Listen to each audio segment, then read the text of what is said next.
আমাদের শ্রীমদ ভাগবত গীতাতে ভগবান শ্রীকৃষ্ণ অর্জুনকেও লক্ষ্য করে বিশ্ব ব্রহ্মাণ্ডকে যে উপদেশ দিয়েছিলেন, সেই উপদেশের মধ্যে এরকম তিনি বলেছিলেন যে আত্মই উপমন্য সর্বভূতেষু সর্বদা, এমনি করে করে, অর্থাৎ সুখে হোক দুঃখে হোক যে ব্যক্তি আত্মসাদৃশ্যে, মতলব নিজেকে যেমন আমি ভালোবাসি, সবার মধ্যে আত্মরূপী ভগবান নারায়ণ জীবাত্মা ইনসান প্রতিষ্ঠিত আছে।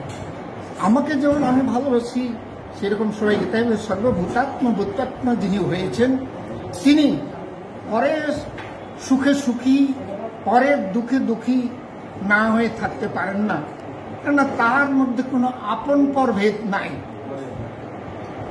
আর বিশ্ব প্রেম বলে যদি কোনো বস্তু থাকে তাহলে এই যে আত্ম উপলব্ধি বা আত্মসদৃশ্য, যে সমস্ত প্রাণীকে নিজের মতো মনে করা, এটা একমাত্র প্রাচীন আর্য ঋষিগণই এর সন্ধান পেয়েছিলেন। এবং সমগ্র ধর্মশাস্ত্র, সমগ্র নীতিশাস্ত্র এইটাই উপদেশ দেয় যে তুমি নিজেকে যেমন ভালোবাসো সকলকে তেমনি ভালোবাসবে।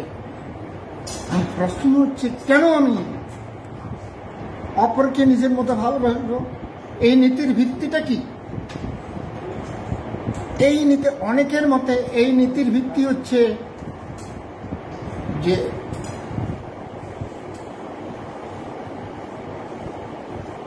মানে মহানুভবতা বা কিছু উদারতা। এবং কথা হচ্ছে যে এই যে তার হেতুটা কি, কারণটা কি? আমার উদ্দেশ্য সিদ্ধি হলেই আমি সেই কাজ করব, এটা কিন্তু আমাদের স্বামী বিবেকানন্দ বলেছিলেন। এই উত্তরটা তখন নীতিবাদীরা দিতে পারে নাই।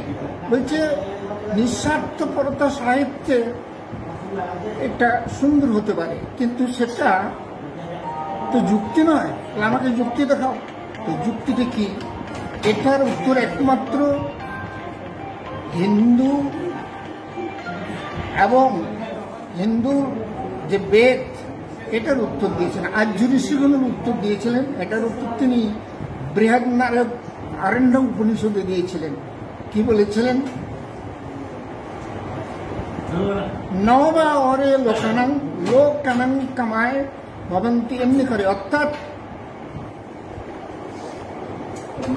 লোকসমূহের প্রতি অনুরাগ বশত লোকসমূহ যে প্রিয় হয় না, প্রিয় হয় আমি আমার আত্মাকে ভালোবাসি, আপনাকে ভালোবাসি, সেই জন্যেই লোকসমূহ প্রিয় হয়। জীবের প্রতি অনুরাগ বশত জীবসমূহ আপন হয় না, প্রিয় হয় না। আমি আমাকে ভালোবাসি, আমার আত্মাকে ভালোবাসি বলেই জীবসমূহ প্রিয় হয়। বলছে তোমার শত্রুকেও কেন তুমি তোমার নিজের মতো ভালোবাসবে? এই ক্ষেত্রে বললেন যে তত্ত্বম অসি, অর্থাৎ তুমি তো সেই, তোমার আত্মা বিশ্ব নিয়ন্ত্রণ আত্মা, পরমাত্মা, সব আত্মা একই আত্মা। এইখানে এটাই হচ্ছে হিন্দু ধর্মনীতির ভিত্তি। তাই তো হিন্দু ধর্ম কেবল হিন্দুর ধর্ম নয়, হিন্দু হচ্ছে বিশ্ব মানবতার ধর্ম, সনাতন বিশ্ব ধর্ম। এক জায়গায় প্রহ্লাদ জিজ্ঞাসা করেছিল, প্রহ্লাদের বাবা হিরণ্যকশিপু প্রহ্লাদকে জিজ্ঞাসা করেছিল, আচ্ছা শত্রুর সঙ্গে রাজার কিরকম ব্যবহার করা উচিত? তার উত্তরে প্রহ্লাদ বলেছিলেন, ভক্তরাজ প্রহ্লাদ, যে পিতা সবই তো বিষ্ণুময়, ঈশ্বরময়, সব ইনসান, সব তারই অংশ। প্রত্যেকটা মানুষ কি করে শত্রু মিত্র প্রভেদ করা যায়? এইখানে প্রীতিতত্ত্বের এক শেষ হল।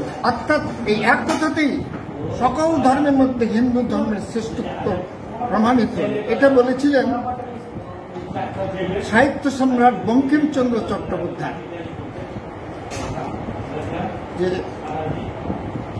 বেদান্ত সম্বন্ধে নিরপেক্ষ তত্ত্বজ্ঞ পাশ্চাত্য মনীষী ইংল্যান্ডে ডিউসন, ডক্টর ডিউসন, তিনি বলছিলেন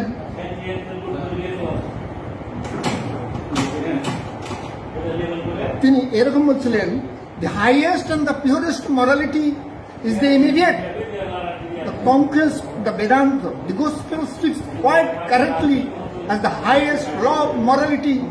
Love your neighbor as yourself. But why should I do so? Since by the order I feel and pleasure only in myself and not in my neighbor.